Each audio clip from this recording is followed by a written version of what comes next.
જૂનાગઢના ભવનાથ મંદિરમાં મહંતની નિમણૂકના મુદ્દે ફરી એકવાર વિવાદ ઉભો થયો છે। ઉતારા મંડળના પ્રમુખ ભાવેશ વિકરિયાએ જિલ્લા કલેક્ટરને પત્ર લખી જણાવ્યું છે કે હાલના મહંતની પૂજા વિધિની જવાબદારી 31 જુલાઈએ પૂર્ણ થઈ રહી છે।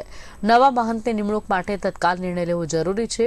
ત્યારે વિકરિયાએ તાકીદ કરી છે કે આ વખતે તત્કાલીન કલેક્ટર પહેલા જે રીતે વિવાદિત રીતે નિમ્યા હતા તેવી ભૂલ ન કરાય। છેલ્લા 8 વર્ષથી ભવનાથ મંદિરના મામલાને લઈ સાધુ સંતો વચ્ચે તણાવ છે। જો આગામી સમયગાળામાં મહંતની જગ્યાએ વહીવટદારને નિયુક્ત કરવામાં આવે તો સંઘર્ષ વધુ તીવ્ર બનવાની શક્યતા છે। તેથી મહંતની નિમણૂક યોગ્ય રીતે અને વહેલી તકે કરવા માટેની માંગણી ઉઠી છે।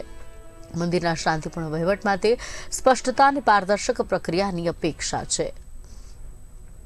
સંતોના બેસણા છે ત્યારે ભવનાથ મંદિરના મહંતની જે પૂજા વિધિ માટેની જે જવાબદારી છે એ 31/7/2025 પૂર્ણ થતી હોય ત્યારે અમે કલેક્ટરશ્રીને એક નિવેદન કર્યું છે, પત્ર લખ્યો છે કે જે 7-8 વર્ષથી જે વિવાદ ભવનાથ મંદિર માટે ચાલી રહ્યો છે, ક્યાંક ને ક્યાંક સાધુ સંતોની વચ્ચે ખટરાગ ઊભો થયો છે।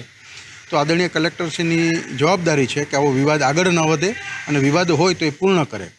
તો જો 31/7/2025 કલેક્ટરશ્રી નિમણૂક નહીં કરે અથવા એમાં કોઈ પગલાં નહીં ભરે અને વહીવટદાર નિમશે તો ક્યાંક ને ક્યાંક આ વિવાદ વધવાની શક્યતા દેખાઈ રહી હોય ત્યારે ભવનાથ અમારું આસ્થાનું પ્રતીક છે, અમારું માન અને સન્માનનું પ્રતીક હોય ત્યારે આદરણીય કલેક્ટરશ્રી વહેલી તકે ભવનાથ મહંતના નિમણૂક માટેની નિર્ણય કરે તેવી એક લોકમાગણી છે।